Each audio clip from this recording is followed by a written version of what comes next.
Hello and welcome to the Fighting Moose podcast. I'm your host, Jason Hendrickson.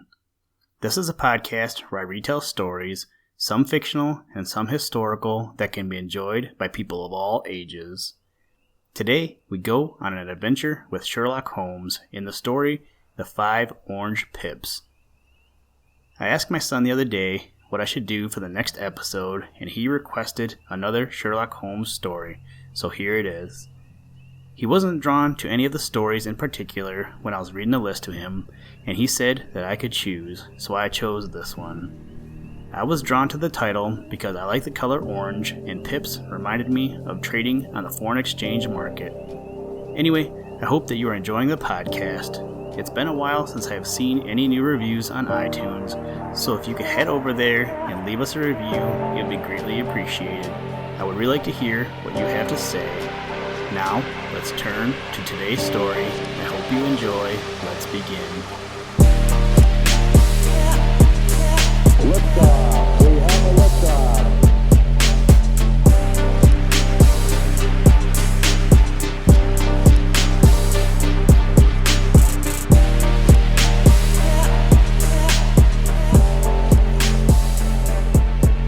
The 5 Orange Pips. When I glance over my notes and records of the Sherlock Holmes cases between the years 82 and 90, I am faced by so many which present strange and interesting features that it is no easy matter to know which to choose and which to leave. Some, however, have already gained publicity through the papers, and others have not offered a field for those peculiar qualities which my friend possessed in so high a degree, and which it is the object of these papers to illustrate. Some too have baffled his analytical skill, and would be, as narratives, beginnings without an end, while others have been but partially cleared up, and have their explanations founded rather upon conjecture and surmise than on that absolute logical proof which was so dear to him. There is, however, one of these last which was so remarkable in its details, and so startling in its results, that I am tempted to give some account of it in spite of the fact that there are points in connection with it which never have been, and probably never will be, entirely cleared up. The year 87 furnished us with a long series of cases of greater or less interest, of which I retain the records. Among my headings under this one 12-month, I find an account of the adventure of the Paradol Chamber of the Amateur Mendicant Society, who held a luxurious club in the lower vault of a furniture warehouse, of the facts connected with the loss of the British bark Sophie Anderson, of the singular adventures of the Gris Pattersons in the island of Uffa, and finally of the Camberwell poisoning case. In the latter, as may be remembered, Sherlock Holmes was able, by winding up the dead man's watch, to prove that it had been wound up 2 hours before, and that therefore the deceased had gone to bed within that time, a deduction which was of the greatest importance in clearing up the case. All these I may sketch out at some future date, but none of them present such singular features as the strange train of circumstances which I have now taken up my pen to describe. It was in the latter days of September, and the equinoctial gales had set in with exceptional violence. All day the wind had screamed and the rain had beaten against the windows, so that even here in the heart of great handmade London we were forced to raise our minds for the instant from the routine of life and to recognize the presence of those great elemental forces which shriek at mankind through the bars of his civilization like untamed beasts in a cage. As evening drew in, the storm grew higher and louder, and the wind cried and sobbed like a child in the chimney. Sherlock Holmes sat moodily at one side of the fireplace, cross-indexing his records of crime, while I, at the other, was deep in one of Clark Russell's fine sea stories until the howl of the gale from without seemed to blend with the text, and the splash of the rain to lengthen out into the long swash of the sea waves. My wife was on a visit to her mother's, and for a few days I was a dweller once more in my old quarters at Baker Street. "Why," said I, glancing up at my companion, "that was surely the bell. Who could come tonight? Some friend of yours, perhaps." "Except yourself, I have none," he answered. "I do not encourage visitors." "A client, then?" "If so, it is a serious case. Nothing less would bring a man out on such a day and at such an hour. but I take it that it is more likely to be some crony of the landlady's. Sherlock Holmes was wrong in his conjecture, however, for there came a step in the passage and a tapping at the door. He stretched out his long arm to turn the lamp away from himself and towards the vacant chair upon which a newcomer must sit. "Come in," said he. The man who entered was young, some 22 at the outside, well-groomed and trimly clad, with something of refinement and delicacy in his bearing. The streaming umbrella which he held in his hand and his long shining waterproof told of the fierce weather through which he had come. He looked about him anxiously in the glare of the lamp, and I could see that his face was pale and his eyes heavy, like those of a man who is weighed down with some great anxiety. "I owe you an apology," he said, raising his gold pince-nez to his eyes. "I trust that I am not intruding. I fear that I have brought some traces of the storm and rain into your snug chamber." "Give me your coat and umbrella," said Holmes. "They may rest here on the hook, and will be dry presently. You have come up from the southwest, I see." "Yes, from Horsham." "That clay and chalk mixture which I see upon your toe-caps is quite distinctive." "I have come for advice." "That is easily got." "And help." "That is not always so easy." "I have heard of you, Mr. Holmes. I heard from Major Prendergast how you saved him in the Tankerville Club scandal." "Ah, of course. He was wrongfully accused of cheating at cards. He said that you could solve anything. He said too much. That you are never beaten. I have been beaten 4 times, 3 times by men, and once by a woman. But what is that compared with the number of your successes? It is true that I have been generally successful. Then you may be so with me. I beg that you will draw your chair up to the fire and favor me with some details as to your case. It is no ordinary one. None of those which come to me are. I am the last court of appeal. And yet I question, sir, whether, in all your experience, you have ever listened to a more mysterious and inexplicable chain of events than those which have happened in my own family." "You fill me with interest," said Holmes. "Pray, give us the essential facts from the commencement, and I can afterwards question you as to those details which seem to me to be the most important." The young man pulled his chair up and pushed his wet feet out towards the blaze. "My name," said he, "is John Openshaw, but my own affairs have, as far as I can understand, little to do with this awful business. It is a hereditary matter, so in order to give you an idea of the facts, I must go back to the commencement of the affair. You must know that my grandfather had 2 sons, my uncle Elias and my father Joseph. My father had a small factory at Coventry, which he enlarged at the time of the invention of bicycling. He was a patentee of the Openshaw unbreakable tire, and his business met with such success that he was able to sell it and to retire upon a handsome competence. My uncle Elias emigrated to America when he was a young man, and became a planter in Florida, where he was reported to have done very well. At the time of the war he fought in Jackson's army, and afterwards under Hood, where he rose to be a colonel. When Lee laid down his arms, my uncle returned to his plantation, where he remained for 3 or 4 years. About 1869 or 1870 he came back to Europe and took a small estate in Sussex, near Horsham. He had made a very considerable fortune in the States, and his reason for leaving them was his aversion to the Negroes and his dislike of the Republican policy in extending the franchise to them. He was a singular man, fierce and quick-tempered, very foul-mouthed when he was angry, and of a most retiring disposition. During all the years that he lived at Horsham, I doubt if ever he set foot in the town. He had a garden and 2 or 3 fields round his house, and there he would take his exercise, though very often for weeks on end he would never leave his room. He drank a great deal of brandy and smoked very heavily, but he would see no society and did not want any friends, not even his own brother. He didn't mind me. In fact, he took a fancy to me, for at the time when he saw me first I was a youngster of 12 or so. This would be in the year 1878, after he had been 8 or 9 years in England. He begged my father to let me live with him, and he was very kind to me in his way.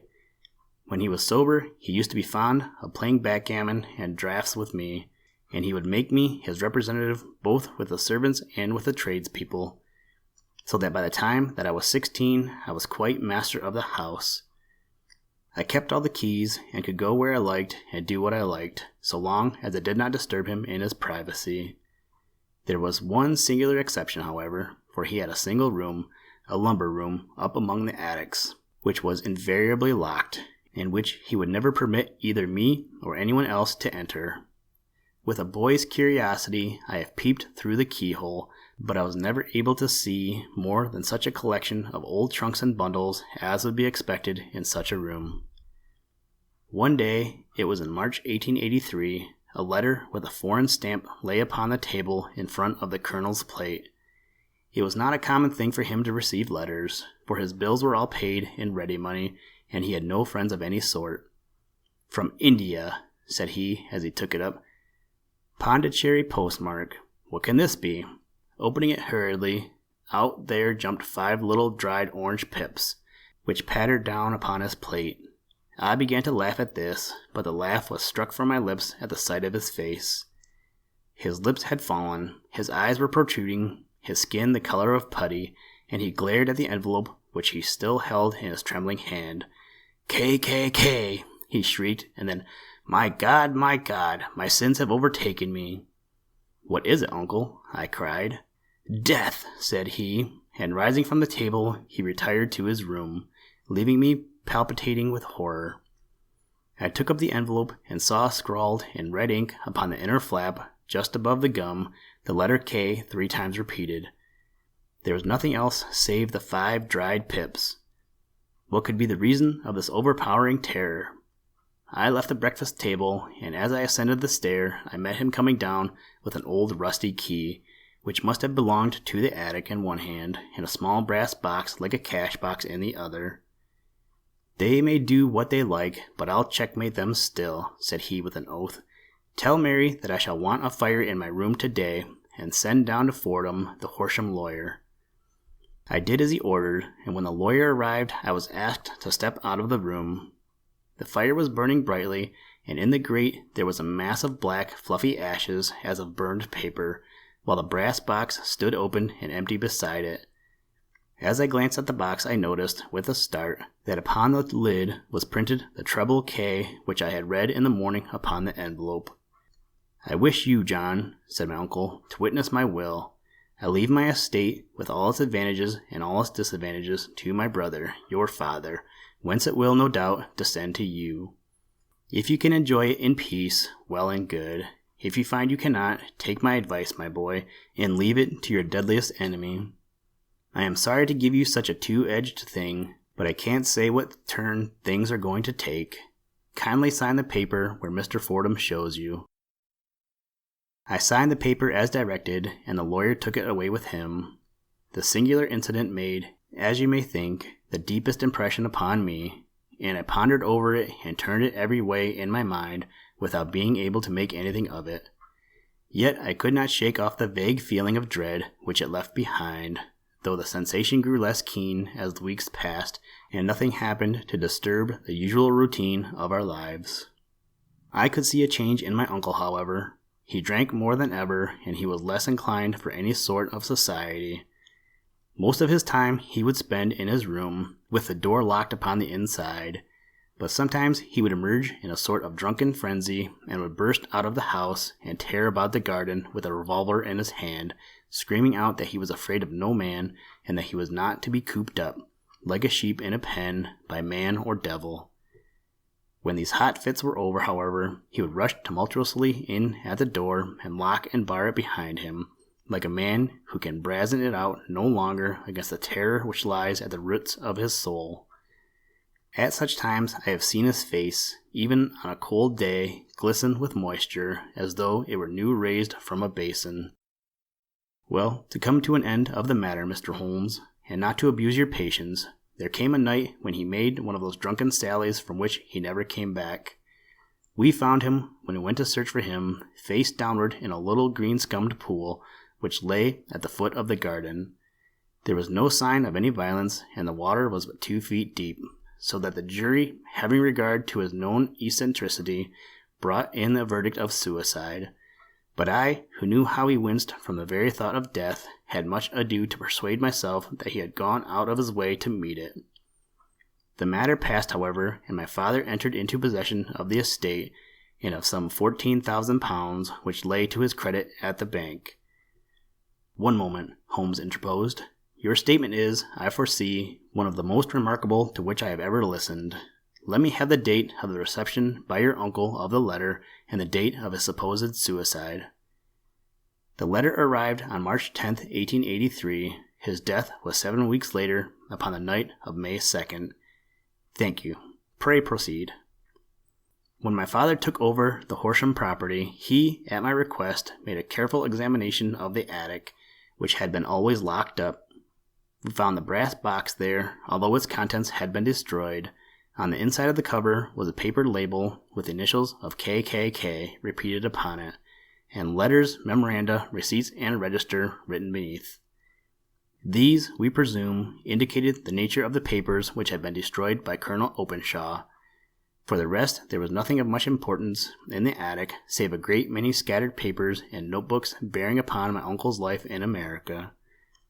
Some of them were of the wartime, and showed that he had done his duty well and had borne the repute of a brave soldier. Others were of a date during the reconstruction of the southern states, and were mostly concerned with politics, for he had evidently taken a strong part in opposing the carpetbag politicians who had been sent down from the north. Well, it was the beginning of '84 when my father came to live at Horsham, and all went as well as possible with us until the January of '85. On the 4th day after the new year, I heard my father give a sharp cry of surprise as we sat together at the breakfast table. There he was, sitting with a newly opened envelope in one hand and 5 dried orange pips in the outstretched palm of the other one.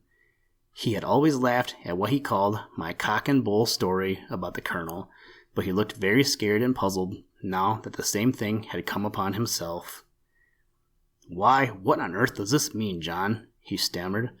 My heart had turned to lead. "It is KKK," said I. He looked inside the envelope. "So it is," he cried. "Here are the very letters, but what is this written above them?" "Put the papers on the sundial," I read, peeping over his shoulder. "What papers? What sundial?" he asked. "The sundial in the garden. There is no other," said I, "but the papers must be those that are destroyed." "Pooh," said he, gripping hard at his courage. "We are in a civilized land here, and we can't have tomfoolery of this kind. Where does this thing come from?" "From Dundee," I answered, glancing at the postmark. "Some preposterous practical joke," said he. "What have I to do with sundials and papers? I shall take no notice of such nonsense." "I should certainly speak to the police," I said. "And be laughed at for my pains? Nothing of the sort." "Then let me do so?" "No, I forbid you. I won't have a fuss made about such nonsense." It was in vain to argue with him, for he was a very obstinate man. I went about, however, with a heart which was full of forebodings. On the 3rd day after the coming of the letter, my father went from home to visit an old friend of his, Major Freebody, who was in command of one of the forts upon Portsdown Hill. I was glad that he should go, for it seemed to me that he was farther from danger when he was away from home. In that, however, I was in error. Upon the 2nd day of his absence, I received a telegram from the Major, imploring me to come at once. My father had fallen over one of the deep chalk pits which abound in the neighborhood, and was lying senseless, with a shattered skull. I hurried to him, but he passed away without having ever recovered his consciousness. He had, as it appears, been returning from Fareham in the twilight, and as the country was unknown to him, and the chalk pit unfenced, the jury had no hesitation in bringing in a verdict of death from accidental causes. Carefully as I examined every fact connected with his death, I was unable to find anything which could suggest the idea of murder. There were no signs of violence, no footmarks, no robbery, no record of strangers having been seen upon the roads, and yet I need not tell you that my mind was far from at ease, and that I was well nigh certain that some foul plot had been woven round him. In this sinister way I came into my inheritance. You will ask me why I did not dispose of it. I answer because I was well convinced that our troubles were in some way dependent upon an incident in my uncle's life, and that the danger would be as pressing in one house as in another. It was in January 85 that my poor father met his end, and 2 years and 8 months have elapsed since then. During that time I have lived happily at Horsham, and I had begun to hope that this curse had passed away from the family, and that it had ended with the last generation. I had begun to take comfort too soon, however. Yesterday morning the blow fell in the very shape in which it had come upon my father. The young man took from his waistcoat a crumpled envelope, and turning to the table he shook out upon it 5 little dried orange pips. "This is the envelope," he continued. "The postmark is London, Eastern Division. Within are the very words which were upon my father's last message, KKK, and then put the papers on the sundial." "What have you done?" asked Holmes. "Nothing." "Nothing?" To tell the truth, he sank his face into his thin white hands. I have felt helpless. I have felt like one of those poor rabbits when the snake is writhing towards it. I seemed to be in the grasp of some resistless, inexorable evil which no foresight and no precautions can guard against. "Tut, tut," cried Sherlock Holmes. "You must act, man, or you are lost. Nothing but energy can save you. This is no time for despair." "I have seen the police." "Ah!" But they listened to my story with a smile. I am convinced that the inspector has formed the opinion that the letters are all practical jokes, and that the deaths of my relations were really accidents, as the jury stated, and were not to be connected with the warnings. Holmes shook his clenched hands in the air. "Incredible imbecility," he cried. "They have, however, allowed me a policeman, who may remain in the house with me." "Has he come with you tonight?" "No. His orders were to stay in the house." Again Holmes raved in the air. "Why did you come to me?" he said, "and above all, why did you not come at once?" "I did not know. It was only today that I spoke to Major Prendergast about my troubles, and was advised by him to come to you. It is really 2 days since you had the letter. We should have acted before this. You have no further evidence, I suppose, than that which you have placed before us. No suggestive detail which might help us?" "There is one thing," said John Openshaw. He rummaged in his coat pocket, and, drawing out a piece of discolored blue-tinted paper, he laid it out upon the table. "I have some remembrance," said he, "that on the day when my uncle burned the papers, I observed that the small, unburned margins which lay amid the ashes were of this particular color.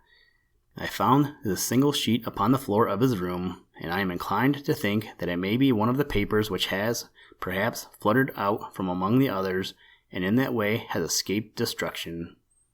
Beyond the mention of pips, I do not see that it helps us much. I think myself that it is a page from some private diary. The writing is undoubtedly my uncle's."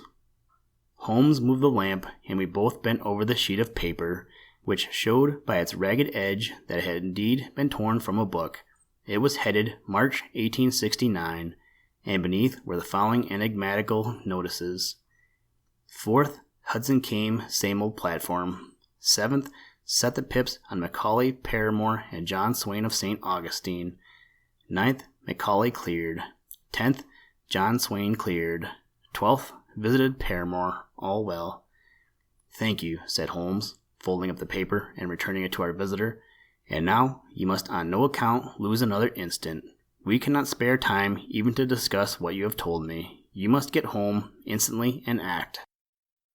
"What shall I do?" "There is but one thing to do. It must be done at once. You must put this piece of paper which you have shown us into the brass box which you have described. You must also put in a note to say that all the other papers were burned by your uncle, and that this is the only one which remains. You must assert that in such words as will carry conviction with them. Having done this, you must at once put the box out upon the sundial as directed. Do you understand?" "Entirely." "Do not think of revenge or anything of the sort at present. I think that we may gain that by means of the law, but we have our web to weave, while theirs is already woven. The first consideration is to remove the pressing danger which threatens you. The second is to clear up the mystery and to punish the guilty parties." "I thank you," said the young man, rising and pulling on his overcoat. You have given me fresh life and hope. I shall certainly do as you advise. Do not lose an instant, and, above all, take care of yourself in the meanwhile, for I do not think that there can be a doubt that you are threatened by a very real and imminent danger. How do you go back? By train from Waterloo. It is not yet 9. The streets will be crowded, so I trust that you may be in safety, and yet you cannot guard yourself too closely. I am armed. That is well. Tomorrow I shall set to work upon your case. I shall see you at Horsham then? No, your secret lies in London. It is there that I shall seek it. Then I shall call upon you in a day or in 2 days with news as to the box and the papers. I shall take your advice in every particular. He shook hands with us and took his leave. Outside, the wind still screamed, and the rain splashed and pattered against the windows. This strange, wild story seemed to have come to us from amid the mad elements, blown in upon us like a sheet of seaweed in a gale, and now to have been reabsorbed by them once more. Sherlock Holmes sat for some time in silence, with his head sunk forward and his eyes bent upon the red glow of the fire. Then he lit his pipe, and leaning back in his chair, he watched the blue smoke rings as they chased each other up to the ceiling. I think, Watson, he remarked at last, that of all our cases we have had none more fantastic than this, save perhaps the sign of 4. Well, yes, save perhaps that. And yet this John Openshaw seems to me to be walking amid even greater perils than did the Sholtos. But have you, I asked, formed any definite conception as to what these perils are? There can be no question as to their nature, he answered. Then what are they? Who is this KKK, and why does he pursue this unhappy family? Sherlock Holmes closed his eyes and placed his elbows upon the arms of his chair with his fingertips together. The ideal reasoner, he remarked, would, when he had once been shown a single fact in all its bearings, deduce from it not only all the chain of events which led up to it, but also all the results which would follow from it.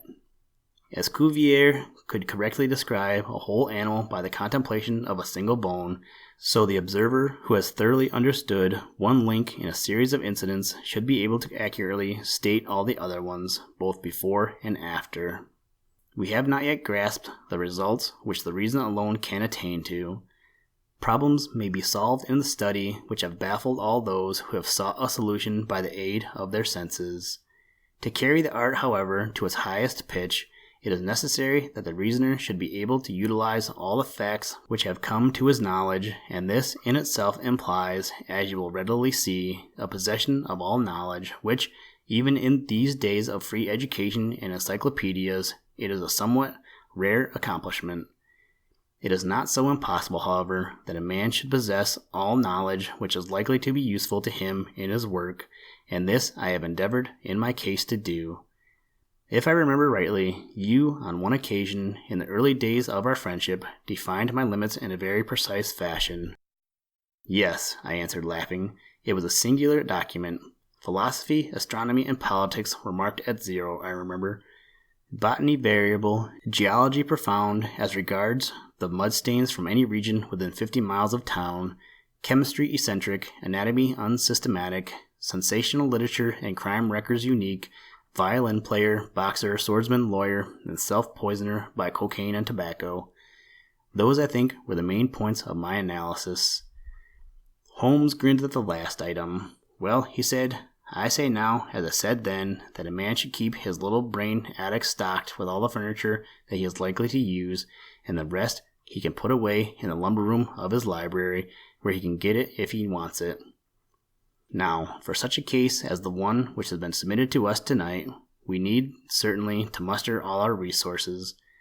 Kindly hand me down the letter K of the American Encyclopedia, which stands upon the shelf beside you.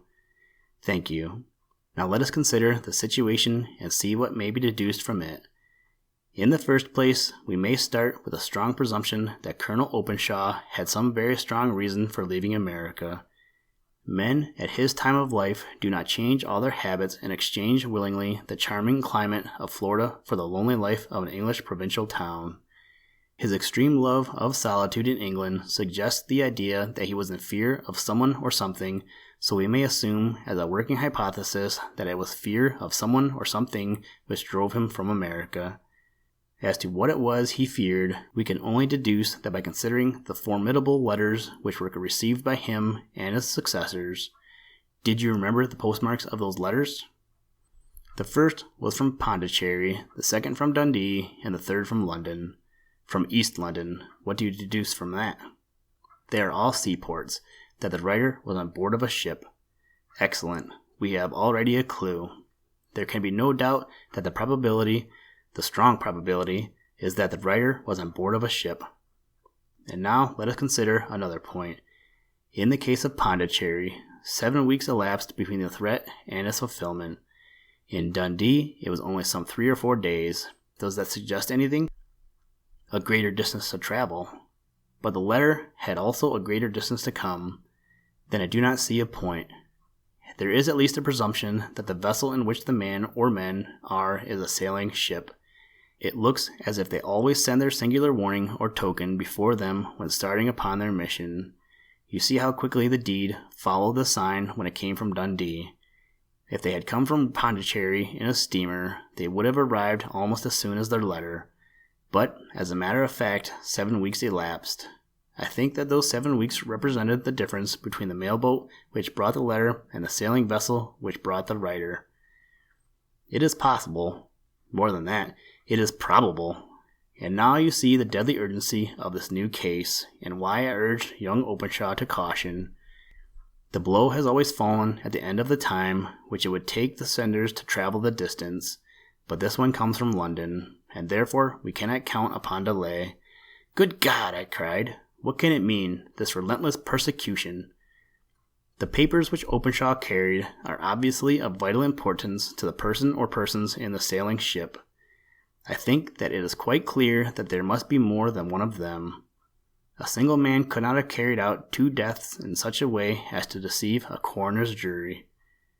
There must have been several in it, and they must have been men of resource and determination.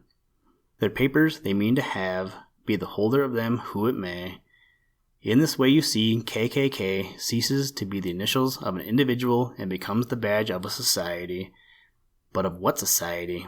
Have you never, said Sherlock Holmes, bending forward and sinking his voice, have you never heard of the Ku Klux Klan? I never have. Holmes turned over the leaves of the book upon his knee. Here it is, said he presently.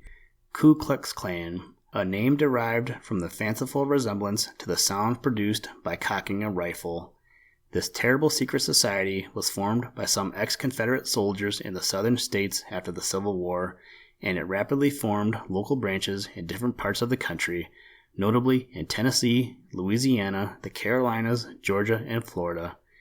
Its power was used for political purposes, principally for terrorizing of the Negro voters and the murdering and driving from the country of those who were opposed to its views. Its outrages were usually preceded by a warning sent to the marked man in some fantastic but generally recognized shape, a sprig of oak leaves in some parts, melon seeds or orange pips in others. On receiving this, the victim might either openly abjure his former ways or might fly from the country. If he braved the matter out, death would unfailingly come upon him, and usually in some strange and unforeseen manner. So perfect was the organization of the society, and so systematic its methods, that there is hardly a case upon record where any man succeeded in braving it with impunity, or in which any of its outrages were traced home to the perpetrators. For some years, the organization flourished in spite of the efforts of the United States government, and of the better classes of the community in the South. Eventually, in the year 1869, the movement rather suddenly collapsed, although there have been sporadic outbreaks of the same sort since that date. You will observe, said Holmes, laying down the volume, that the sudden breaking up of the society was coincident with the disappearance of Openshaw from America with their papers. It may well have been cause and effect. It is no wonder that he and his family have some of the more implacable spirits upon their track. You can understand that this register and diary may implicate some of the first men in the South, and that there may be many who will not sleep easy at night until it is recovered. Then the page we have seen is such as we might expect. It ran, if I remember right, sent the pips to A, B, and C. that is, sent the society's warning to them. Then their successive entries, the A and B, cleared or left the country, and finally that C was visited, with, I fear, a sinister result for C. Well, I think, Doctor, that we may let some light into this dark place, and I believe that the only chance young Openshaw has, in the meantime, is to do what I have told him. There is nothing more to be said or to be done tonight, so hand me over my violin, and let us try to forget for half an hour the miserable weather and the still more miserable ways of our fellow men. It had cleared in the morning, and the sun was shining with a subdued brightness through the dim veil which hangs over the great city. Sherlock Holmes was already at breakfast when I came down. "You will excuse me for not waiting for you," said he. I foresee, a very busy day before me in looking into this case of young Openshaw's." "What steps will you take?" I asked. "It will very much depend upon the results of my first inquiries. I may have to go down to Horsham after all." "You will not go there first?" "No, I shall commence with the city. Just ring the bell, and the maid will bring up your coffee." As I waited, I lifted the unopened newspaper from the table and glanced my eye over it. It rested upon a heading which sent a chill to my heart. "Holmes," I cried, "you are too late." "Ah," said he, laying down his cup, "I feared as much. How was it done?" He spoke calmly, but I could see that he was deeply moved. My eye caught the name of Openshaw, and the heading, "Tragedy near Waterloo Bridge." Here is the account. "Between 9 and 10 last night, Police Constable Cook of the H Division, on duty near Waterloo Bridge, heard a cry for help and a splash in the water. The night, however, was extremely dark and stormy, so that in spite of the help of several passer-by, it was quite impossible to effect a rescue. The alarm, however, was given, and by the aid of the water police, the body was eventually recovered. It proved to be that of a young gentleman whose name, as it appears from an envelope which was found in his pocket, was John Openshaw, and whose residence is near Horsham.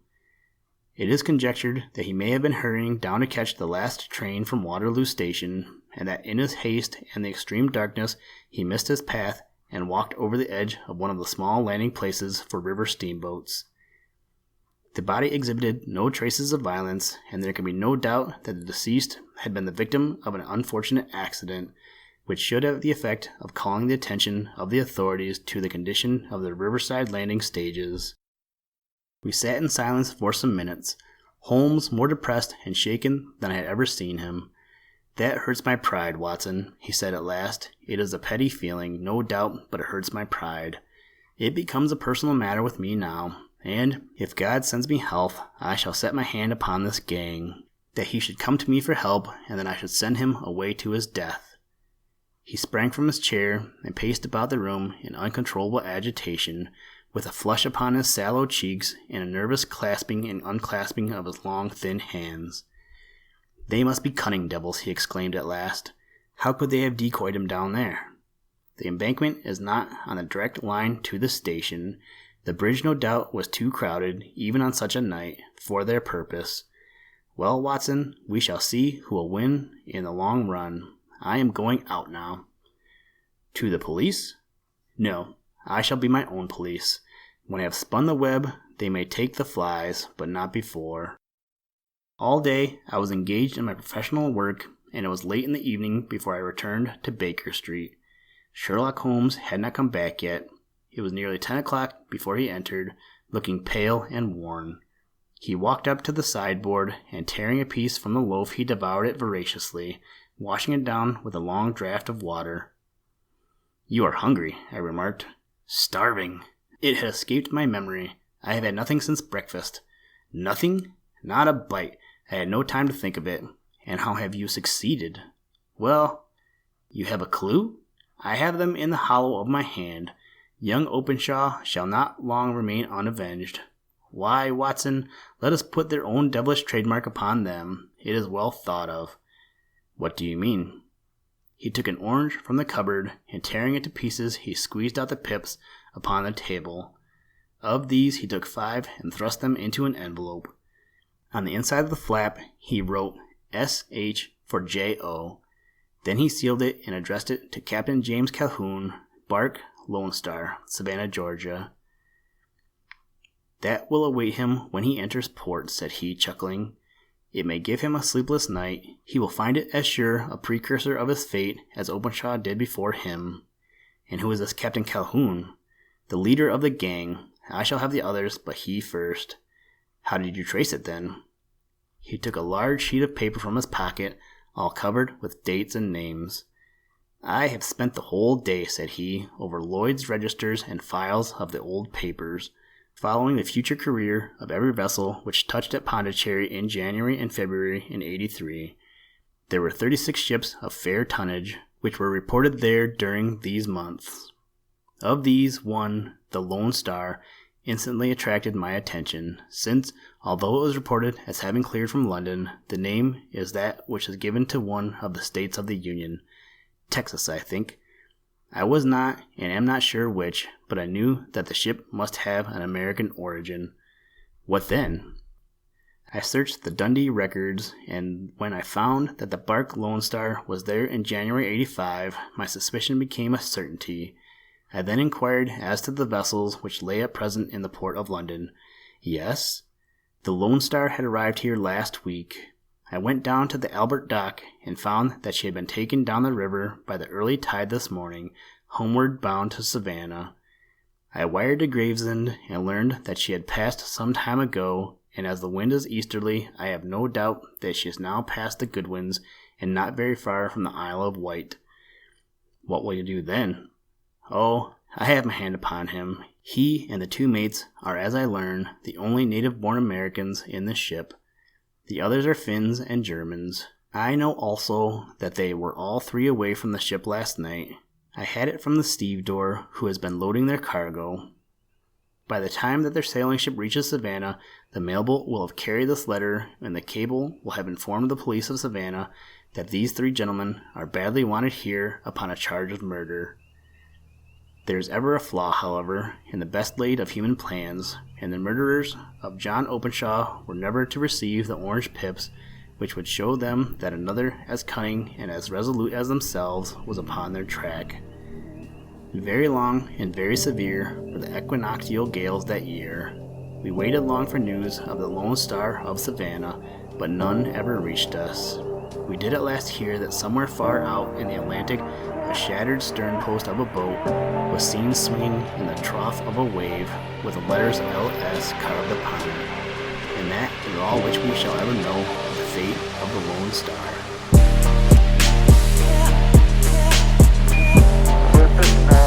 Tranquility Base here. The Eagle has landed.